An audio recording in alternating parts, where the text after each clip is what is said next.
Hey guys, thanks for tuning in for this episode of Character Arcs. If you can't already tell, this episode will be focusing on Red from the Shawshank Redemption. I hope you guys enjoy it. At the beginning of the story, Red is considered almost like a mentor to Andy. He's an experienced prisoner, also serving a lifetime sentence.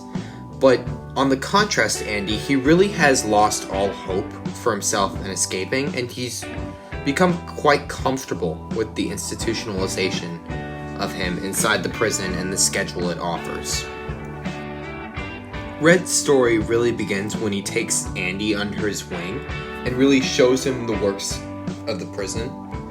But through the dialogue between him and Andy, we are able to see how little hope Red has for the future, and how despite Andy providing him hope, he chooses to instead reject it and just focus on the day-to-day life he has.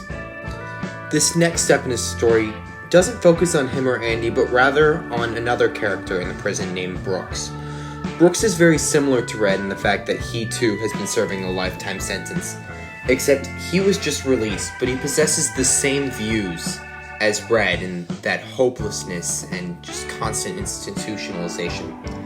He leaves and he just can't stand the outside world, so he commits suicide, and it really shows the dark path that Red could go on in the future.